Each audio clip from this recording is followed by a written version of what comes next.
ఇచ్చినటువంటి పదములో దేహములో అభివృద్ధి చెందితే దేవునిలో అభివృద్ధి చెందుతామా, దేవునిలో అభివృద్ధి చెందితే దేహములో అభివృద్ధి చెందుతామా? ఏది ముందు? దేహములో ఎదిగితే దేవునిలో ఎదుగుతామా, దేవునిలో ఎదిగితే దేహములో ఎదుగుతామా? దేహం అంటే శరీరము, లోక సంబంధంగా ఎదిగిన తర్వాత దేవుని దగ్గరికి రావాలా, దేవుని దగ్గర ఎదిగితే లోక సంబంధంగా ఎదుగుతామా? ఏది ముఖ్యం? కొందరు ఫస్ట్ దాన్ని ఇచ్చుకొని లోక సంబంధంగా దేహపరంగా ఎదిగిన తర్వాత అప్పుడు దేవునిలో మనం ఎదగొచ్చు అనుకుంటున్నారు. అందుకే చాలామంది ముసలితనం వచ్చిన తర్వాత, రిటైర్ అయిపోయిన తర్వాత, గవర్నమెంట్ కూడా వీడు ఏ పనికి పనిచేయడం చెప్పిన తర్వాత అప్పుడు బైబిల్ పట్టుకొని మేము దేవుని సేవ చేస్తాము, మేము దేవుళ్ళు ఎదుగుతున్నాము అంటారు. అంటే శరీరంగా అన్నిట్లోనూ ఎదిగిన తర్వాత అప్పుడు దేవుల్లోనికి రావటానికి ఆలోచించేవాళ్ళు. కానీ దేవుడు ఏమని కోరుకుంటున్నాడు అంటే, మొదట దేవునిలో నీ అభివృద్ధి కనపడితేనే దేహములో అభివృద్ధి మనకు ఉంటుంది. ఇప్పుడు ఉదాహరణకి బైబిల్లో దావీదు గురించి మనకు తెలుసు, గొలియాతు గురించి మనకు తెలుసు. వీళ్ళిద్దరిలో దేహములో ఎదిగింది ఎవరు, దేవుల్లో ఎదిగింది ఎవరు? గొలియాతు దేహంలో ఎదిగాడు, మామూలుగా కాదండి. అసలు నిలబెడితే అందరికంటే హైటు 6 మూరల జానెడు. దేహంలో ఎదిగినవాడు గొలియాతు అయితే దేవుల్లో ఎదిగినవాడు ఎవరు? దావీదు. వీళ్ళిద్దరిలో చివరి వరకు సంతోషంగా అన్ని సౌఖ్యాలతో ఆనందంగా వర్ధిల్లిన వాళ్ళు ఎవరు? దావీదు మాత్రమే. గొలియాతు దేహంలో ఎంత ఎదిగినా దేవుల్లో ఎదిగిన వాడి ముందు చంపబడ్డాడు, దేవుల్లో ఎదిగిన వాడి ముందు పతనం అయిపోయాడు. కనుక దేవునిలో మనం ఎదిగితే దేని ఎందైనా ఎదగటానికి దేవుడు మనల్ని ముందుకు నడిపిస్తాడు. లోకంలో ఎదిగిన తర్వాత దేవునిలో ఎదగాలనుకుంటే ఎక్కడ ఏ విషయమందును కూడా మనము ఎన్నటికీ ఎదగలేము అనే విషయాన్ని జ్ఞాపకం చేయటానికి ఈ 2వ సిలబస్లో ప్రధానమైన పాఠముగా దీనిని ఏర్పాటు చేశారు. క్రైస్తవుడిగా ఎప్పుడూ కూడా ఎదగాలి. చాలామంది వాక్యం చెప్పేటువంటి వాటిలో ఇప్పటివరకు విన్న విషయాల్లో కూడా షడ్రక్ గారు చెప్పని, మహేశ్వరం గారు చెప్పని, లాలయ్య గారు చెప్పని ఏం చెప్పారంటే, షడ్రక్ గారు దేవుల్లో సామర్థ్యం ఉంది, దేవుని నమ్మండి అన్నారు. లాలయ్య గారు సువార్తను నమ్మండి, పాపక్షమాపణ కలుగుతుంది అన్నారు. యేసుపాదం గారు పసిపిల్లల్లాగా మీరు మారితే కానీ దేవుని రాజ్యంలోకి వెళ్ళనన్నారు. అంటే క్రైస్తవుడిగా ఎలా మారాలనే దాన్ని వీరు కాదు అందరూ చెప్పేది. క్రైస్తవుడిగా ఎలా మారాలని అందరూ చెబుతారు, కానీ దాంతోపాటు ప్రధానంగా తెలుసుకోవాల్సిన విషయం ఏంటంటే క్రైస్తవుడిగా ఎలా ఎదగాలో కూడా తెలియాలి. ఎదగకపోతే ఏమవుతుందో తెలుసా? క్రైస్తవుడు ఎదగకపోతే వాడు చచ్చిపోతాడు. యేసుక్రీస్తు వారు యోహాను సువార్త 15వ అధ్యాయంలో ఆయన తండ్రిని తనను మనుషులను పోల్చి మాట్లాడినటువంటి భాగం ఉంటుంది. అక్కడ 15వ అధ్యాయం 1వ వచనంలో, ఇదిగో నేను నిజమైన ద్రాక్షావల్లిని, నా తండ్రి వ్యవసాయకుడు, మీరేమై ఉన్నారు? తీగెలు అంటాడు. అక్కడ ఏమైనారు? తీగెలు. తండ్రి వ్యవసాయకుడు అయితే యేసుక్రీస్తు వారు ద్రాక్షవల్లి అంటే ఏంటి? ఒక కాండం అయితే దాంట్లో వచ్చినటువంటి తీగలు ఎవరంటే మనం. ఇక్కడ యేసుక్రీస్తు వారు అంటాడు, కొన్ని తీగలను పీకి పారేస్తానంటాడు.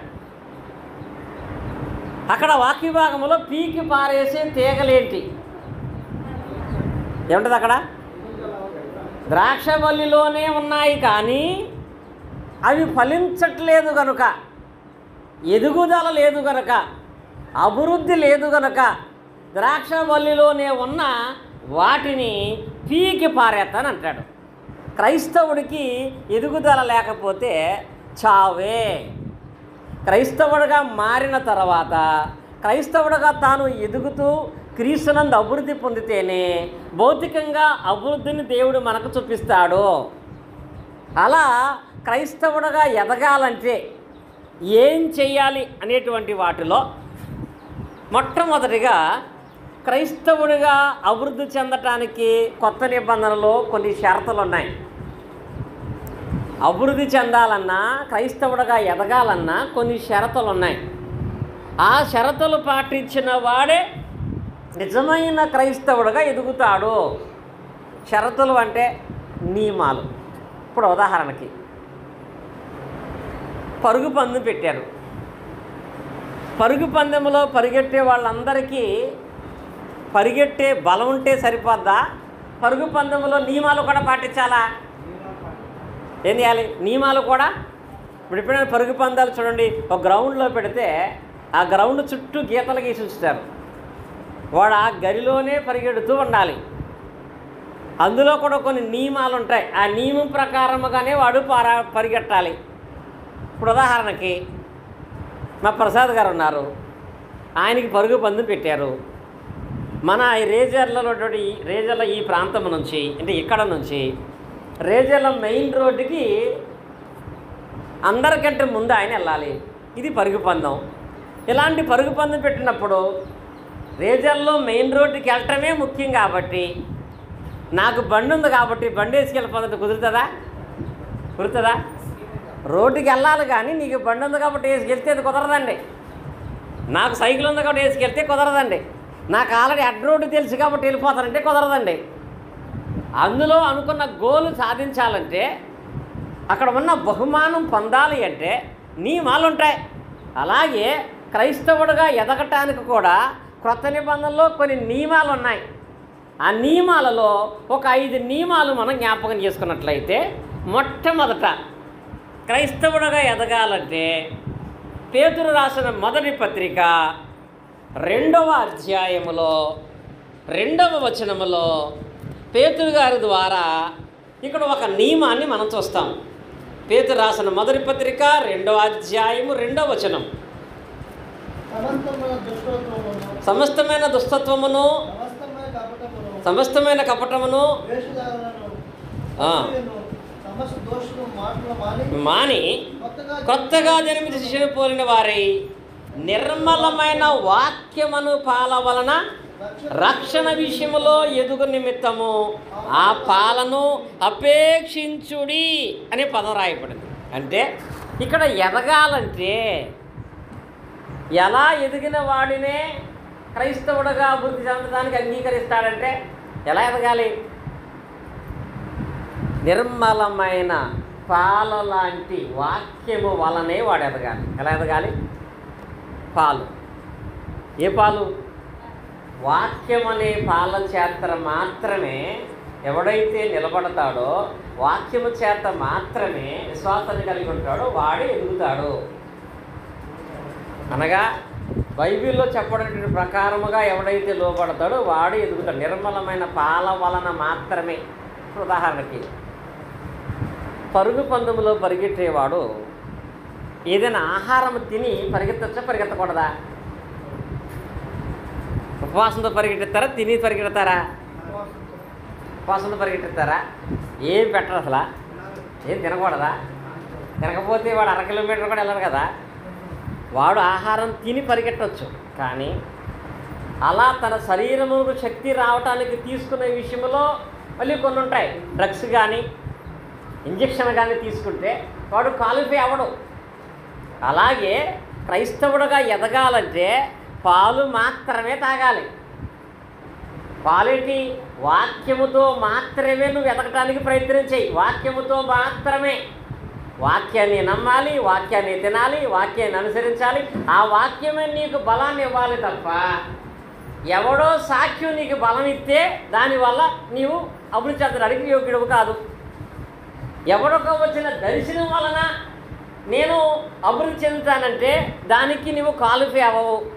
నీవు అభివృద్ధి అనేది చూడాలంటే వాక్యం అనే పాల వలన మాత్రమే మనము ఎదగటానికి అవకాశం ఉంటుంది.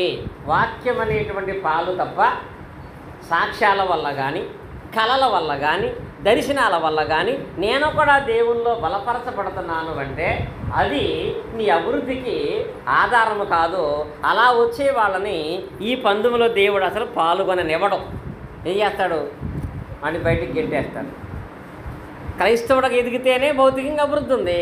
కానీ క్రైస్తవుడిగా ఎదగాలంటే వాక్యం అనేటువంటి పాలను మాత్రమే నిరంతరము అపేక్షించి ఆ పాలు ద్వారా మాత్రమే బలపడినటువంటి వాడై ఉండాలి. ఇది ఒకటి, ఒక షరతు. వాక్యాన్ని మాత్రమే తీసుకుని రావాలి, వేరే విధంగా ఏవి కూడా దీంట్లో పెట్టకూడదు. షరత్ అండి. ఇక రెండవది, పేతురు రాసినటువంటి 2వ పత్రికలోనే 3వ అధ్యాయము 18వ వచనం మనం చూసినట్లయితే ఇక్కడ పాలను అపేక్షించు ఎదగమన్నాడు. అదే పేతురు రాసిన 2వ పత్రిక 3వ అధ్యాయం 18వ వచనం ఏం తెలియపరుస్తున్నాడు అంటే, మన ప్రభువును రక్షకుడైన యేసుక్రీస్తు అనుగ్రహించు కృపయందును జ్ఞానమందును అభివృద్ధి పొందుడి. అంటే నీవు క్రైస్తవుడిగా అభివృద్ధి చెందాలంటే వాక్యం అనే పాల చేత ముందు నువ్వు అభివృద్ధి చెందాలి. రెండవది, యేసుక్రీస్తు అనుగ్రహించేటువంటి కృపయందును జ్ఞానమందును అభివృద్ధి చెందాలి. ఆ అభివృద్ధి ఈ అభివృద్ధి మీద ఆధారపడి ఉంటుంది.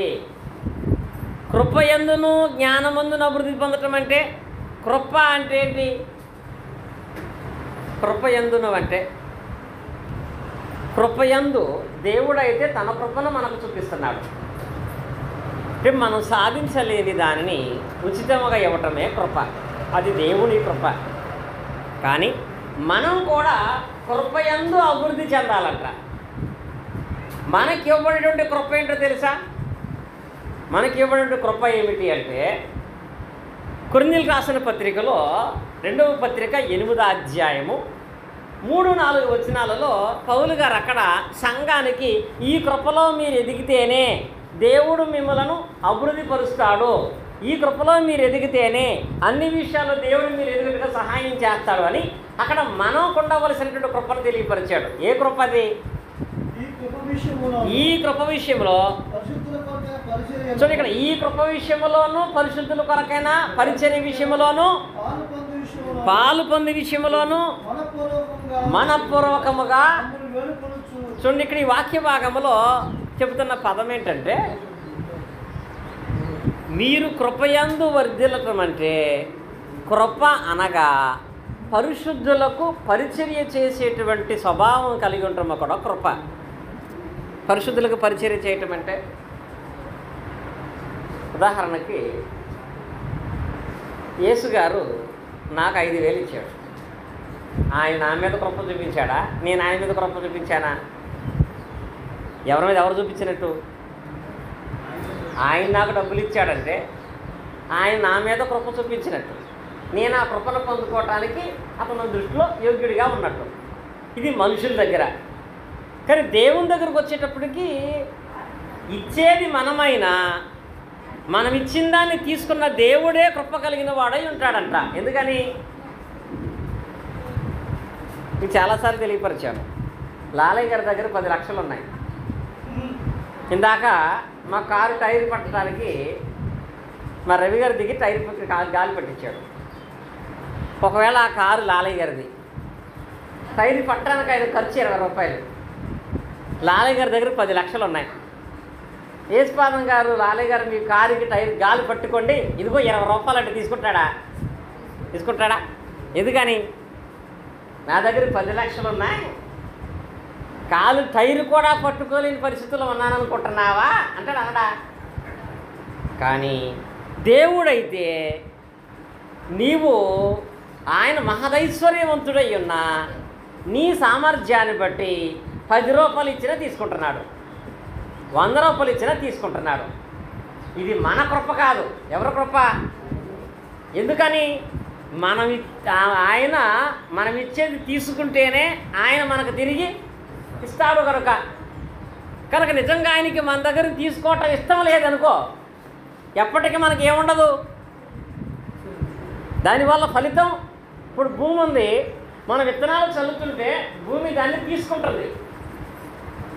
విత్తనాలు చల్లుతుంటే భూమి దాన్ని తీసుకుంటుంది. మీరు చంద్రమండలం మీరు చూడండి, మనం భూమి మీద నడిచినట్లుగా చంద్రమండలం మీద నడవలేం. అక్కడ నడవాలంటే మనకంటే కొన్ని రెట్లు వెయిట్ మనం భుజం మీద ఉండాలి. ఎందుకో తెలుసా? అక్కడ ఏదైనా ఒకటి పెడితే అది నేల మీద ఆనదు, ఏమవుతుంది? తేలిపోతూ ఉంటుంది. కానీ భూమి మాత్రమే నువ్వు ఏదైనా పెడితే తన లోపలికి లాక్కుంటుంది. భూమి విత్తనాన్ని తీసుకుంటుంది కాబట్టి ఈరోజు తినడానికి మనకు తిండి ఉంది.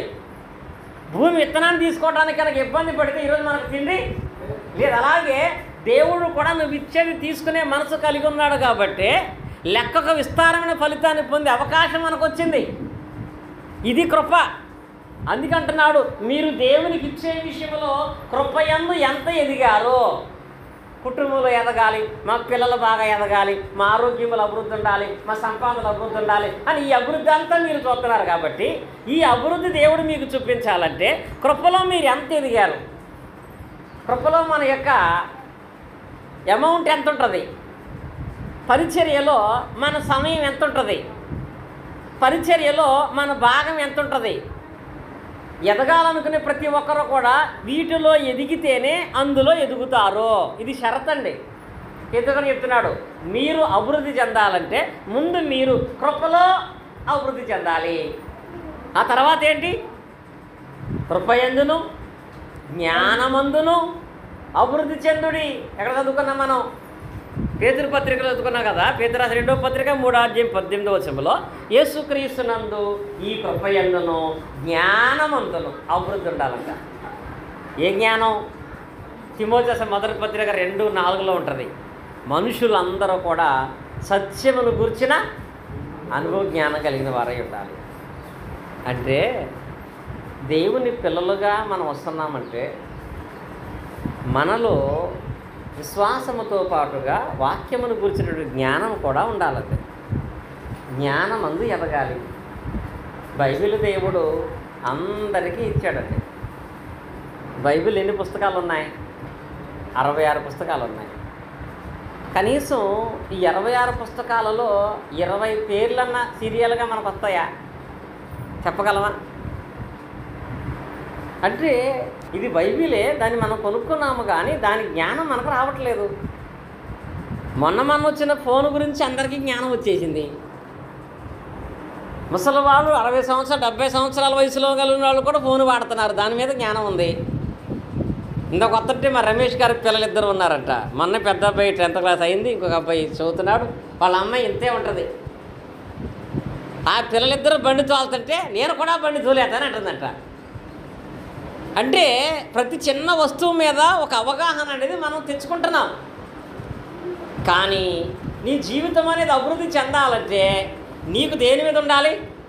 బైబిల్ గ్రంథం మీద కూడా ఒక అవగాహన, ఒక ఆలోచన, దేవుని వాక్యాన్ని గురించినటువంటి జ్ఞానమును కూడా మనము కలిగినటువంటి వారమై ఉండాలి. ఎంతసేపు ఈరోజు ఏం చేయాలో మారేష్ గారు చెప్తే చేద్దాం, ఆదివారం ఏం చేయాలో సోదరులు చెప్తే చేద్దాం, ఇలా ఇప్పుడు ఎవరో చెబితే దాన్ని చేసే ప్రాసెస్లో ఉంటే ఎప్పటికీ మనం ఎదగమండి. ప్రతి దానికి కూడా ప్రార్థన ఎలా చేయాలో మీకు జ్ఞానం ఉండాలి. వాక్యమును బట్టి ఎలా నడుచుకోవాలో జ్ఞానం ఉండాలి. ఇలా ఎవరైతే వాక్య సంబంధమైన జ్ఞానాన్ని కలిగిన వారుగా ఉంటారో వారే అభివృద్ధి చెందుతారు. ఇది షరతు. నాకు వాక్య జ్ఞానం లేదు, నన్ను దేవుడు మంచి ఉద్యోగంలో పెట్టాలంటే పెట్టడు. నాకు వాక్య జ్ఞానం లేదు, నాకు ఆరోగ్యం రావాలంటే రాదు. షరత్ అండి ఇది. ఏ షరతు? అభివృద్ధి చెందటానికి క్రొత్త నిబంధనలో ఉన్న షరత్ ఏంటంటే కృపయందు అభివృద్ధి చెందాలి, జ్ఞానమందు అభివృద్ధి చెందాలి, వాక్యమైన పాల చేత మాత్రమే ఎదుగుతూ ఉండాలి. ఆ తదుపరి అందులో ఉన్నటువంటి దాంట్లో 3వది ఏమిటంటే మరొక అభివృద్ధి చూడండి. తెస్సలోనికీయులకు రాసిన 1వ పత్రిక 4వ అధ్యాయము 10వ వచనం. తెస్సలోనికీయులకు రాసిన 1వ పత్రిక 4వ అధ్యాయము 10వ వచనాన్ని మనం చదువుకుందాం. అలాగుననే సహోదరులందరినీ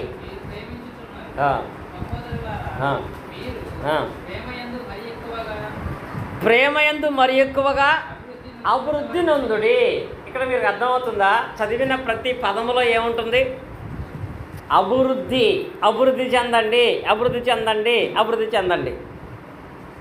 మీరు కోరుకునే అభివృద్ధి కావాలంటే ఇందులో మీరు అభివృద్ధి చెందండి. ఇప్పుడు మనం మాట్లాడుకునే 3వ అభివృద్ధి ఏంటి? ప్రేమయందు మీరు అభివృద్ధి చెందండి. ప్రేమించటంలో ప్రేమను చూపించటంలో మీరు ఎంతవరకు ఎదుగుతున్నారు? ఎవరి యందు? సహోదరుల యందు ఎంతవరకు మీరు ప్రేమేందు అభివృద్ధి పొందుతున్నారు? వాక్యములో అందరికీ తెలిసిన వచనాలండి. నిన్ను వలె నీ పొరుగు వారిని ఏం చేయాలి? ప్రేమించాలని. నిన్ను వలె నీ పొరుగు వారిని ప్రేమించాలని బైబిల్ చెప్తుందని ప్రపంచములో అందరికీ తెలుసు. దేవునిని నమ్మని వాడు కూడా నిన్ను వలె నీ పొరుగు వారిని ప్రేమించమని బైబిల్ చెప్తుంది కదా అంటాడు. నిన్ను వలె నీ పొరుగు వారిని ప్రేమించండి అనే ఆజ్ఞ ఉందని తెలుసు, కానీ నిన్ను వలె నీ పొరుగు వారిని ప్రేమించడానికి చెప్పేటువంటి ఆజ్ఞలో ఉన్నటువంటి దాని యందు మనం ఎంతవరకు ఎదుగుంటాం? ఆజ్ఞ తెలిస్తే సరిపోదు, దాంట్లో మనం ఎంతవరకు అభివృద్ధి చెందుతున్నాము, ఎంతవరకు ప్రవర్తించగలుగుతున్నాము చూడాలి.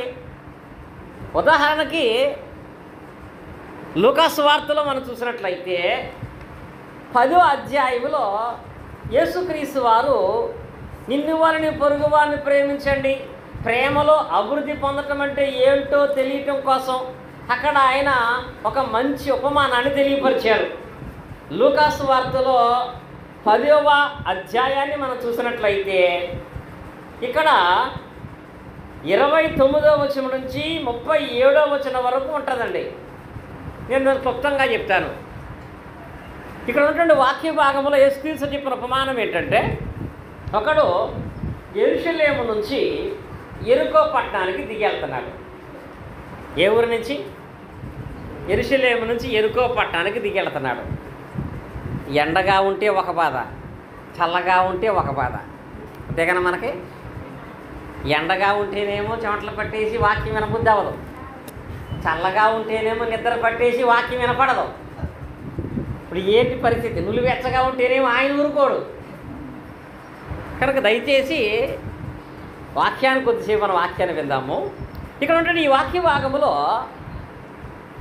యేసుక్రీస్తు వారు చెప్పిన ఉపమానంలో ఒక వ్యక్తి యెరూషలేము నుండి యెరికో మార్గంలో వెళ్తున్నాడు. యెరూషలేము నుండి యెరికో పట్టణానికి వెళ్తున్నాడు. ఇక్కడ ఈ రాయి మీద ఏదో పేరు ఉంది, మంచి పేరు. 3 కిలోమీటర్లు ఇక్కడ నుంచి అంట. ఏ ఊరమ్మా అది? అమ్మా అమ్మా అర్థం కాదు. కళాశివునిపేట, సదాశివునిపేట. ఓకే, సరే, సదాశివునిపేట అన్నది ఇక్కడ నుంచి 3 కిలోమీటర్లు అంట. ఇప్పుడు ఇలాంటి రేజర్ల నుంచి అలాంటి ఒక పేటకు ఒక ఆయన ప్రయాణమే పెడుతున్నాడు.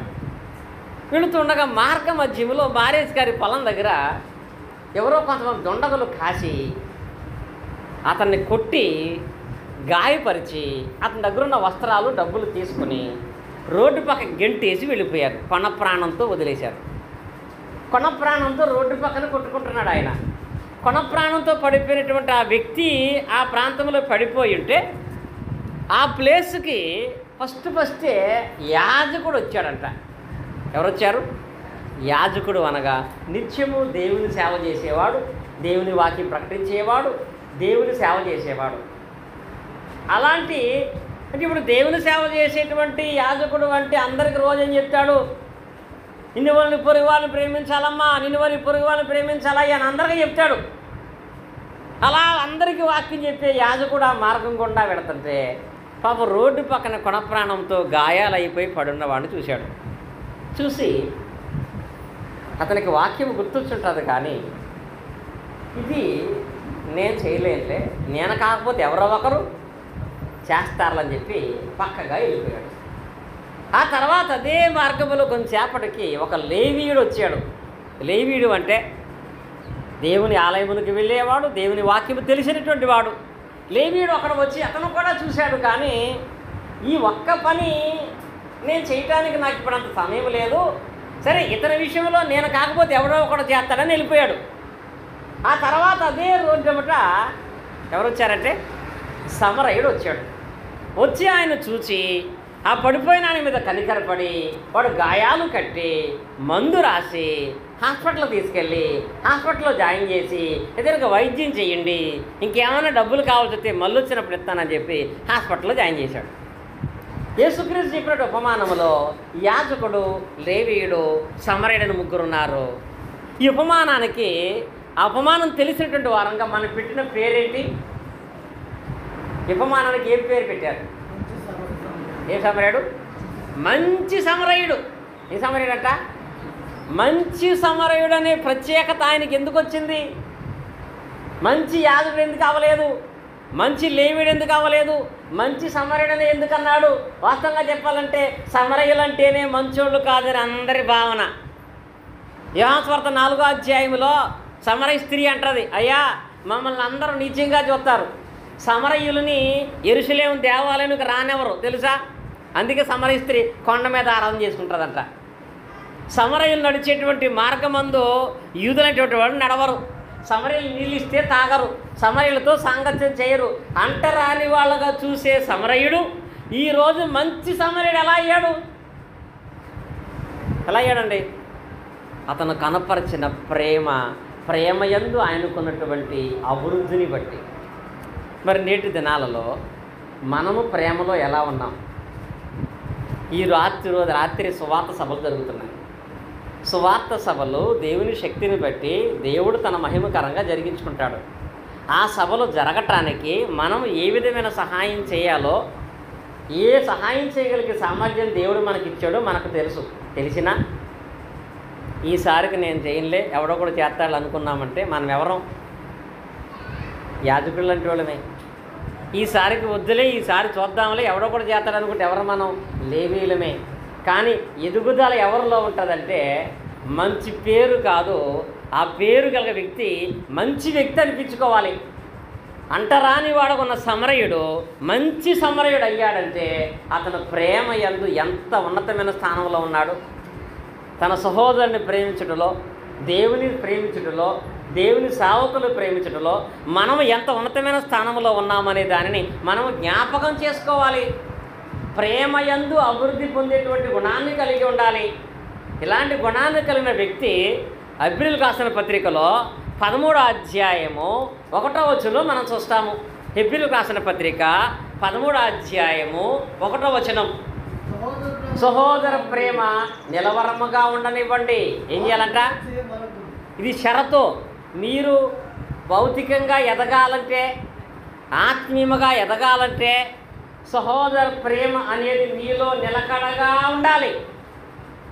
ఈ ప్రేమ ఎంత నిలకడగా ఉండాలి అంటే, తర్వాత చదవండి, సహోదర ప్రేమ నిలవరముగా ఉండనియుడి, ఆతిథ్యం చేయ మరవకుడి, దాని వలన కొందరు ఎరుగక ఏ దేవదూతలకు ఆతిథ్యం ఇచ్చారట. అబ్రహాము అన్ని విషయాల్లో ఎదిగాడు అంటే, అబ్రహాము అంత ఎదగటానికి గల కారణం ఏంటో తెలుసా? ప్రేమ. ఏ ప్రేమ? సహోదర ప్రేమ.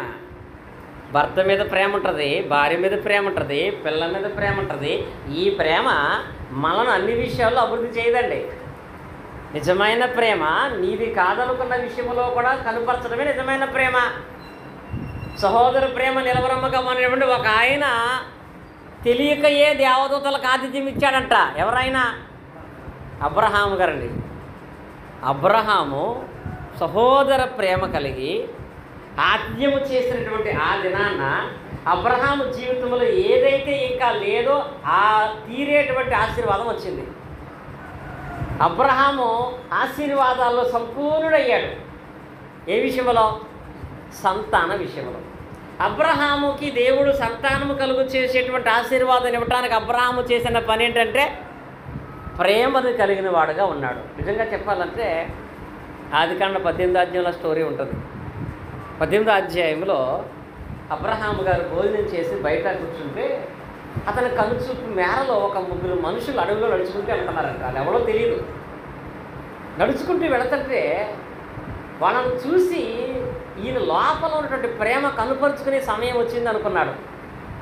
వాళ్ళకి భోజనం పెడితేనే నేను అభివృద్ధి చెందుతాను అనుకున్నాడు.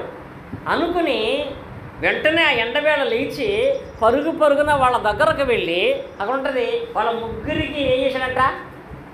సాష్టాంగ నమస్కారం చేశాడు. ఫస్ట్ ఏం చేశాడు? సాష్టాంగ నమస్కారం.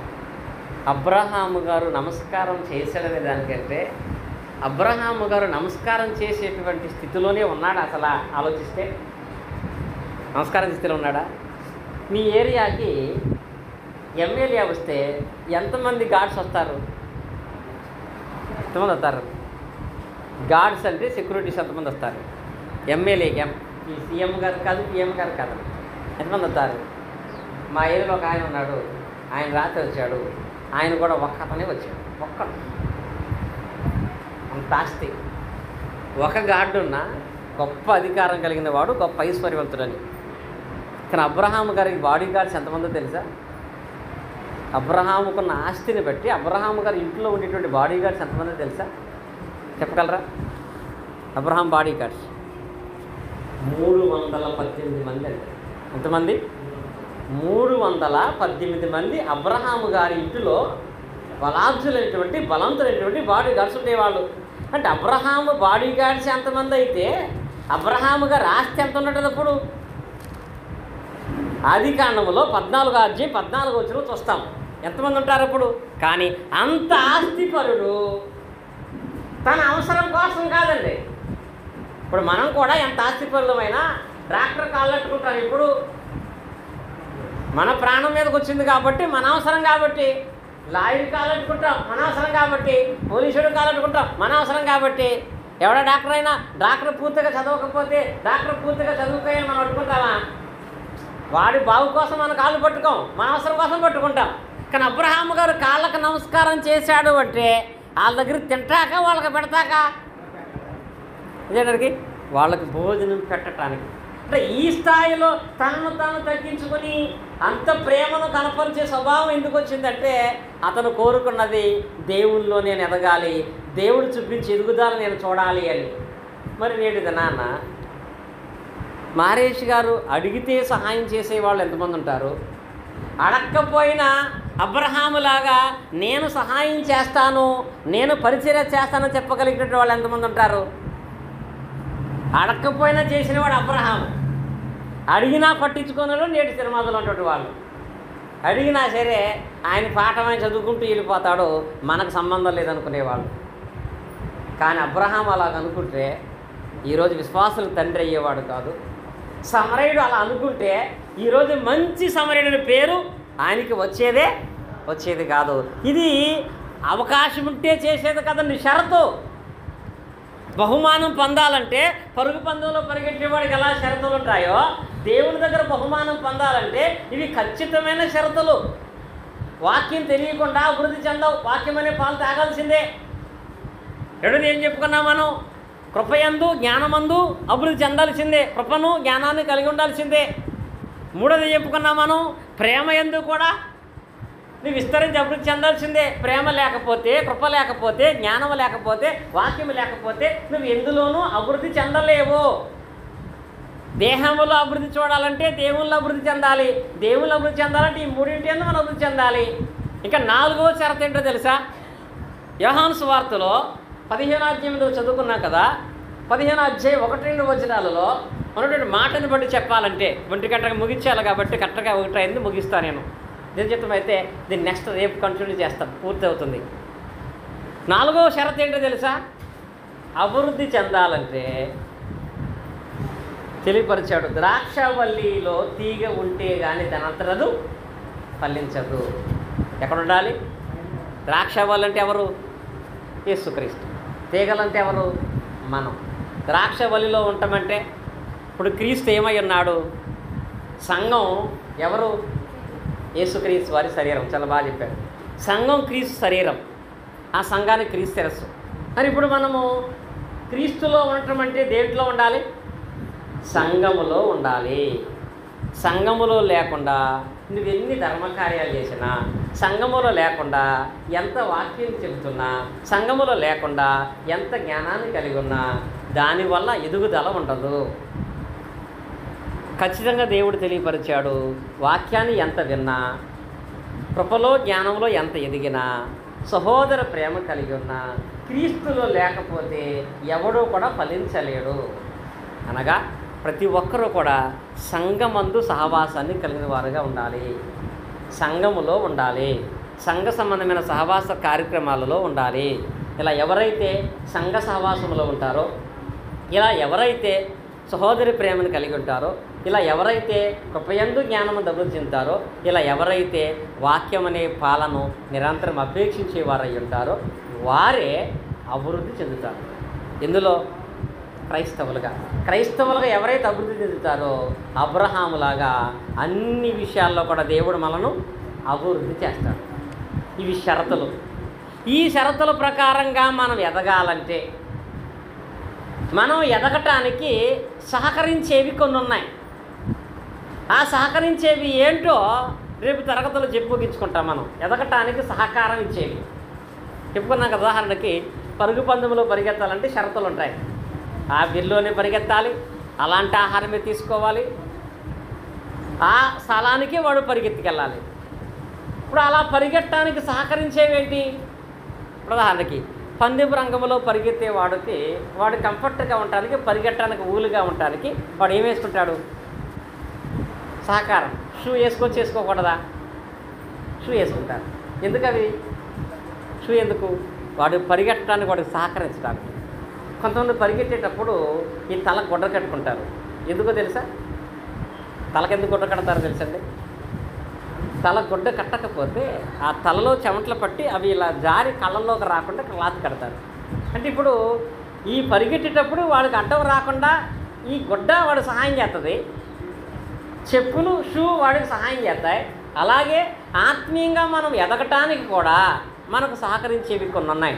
వాటి సహకారాన్ని బట్టి, ఈ షరతులను బట్టి క్రైస్తవుడిగా ఎదిగితే అన్ని విషయాలందు అద్భుతముగా దేవుడు మనలను వర్ధిల్లింప చేస్తాడు.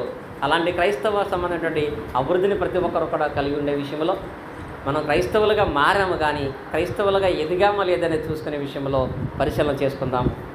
ఇలాంటి వాక్య భాగాలను మీతో పంచుకునే అవకాశం ఇచ్చినటువంటి సోదరులు రవి గారికి ప్రత్యేక వందనాలు తెలియజేస్తూ, ఇప్పటివరకు ఆసక్తి కలిగినటువంటి మీ అందరికీ కూడా క్రీస్తు నామమున హృదయపూర్వక వందనాలు తెలియజేస్తూ ముగిస్తున్నాను. అందరికీ వందనాలు.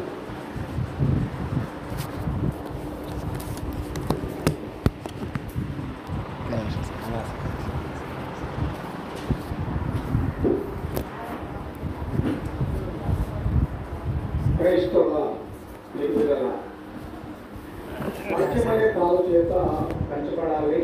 అప్పుడు ఎంతో కాలం వయసులో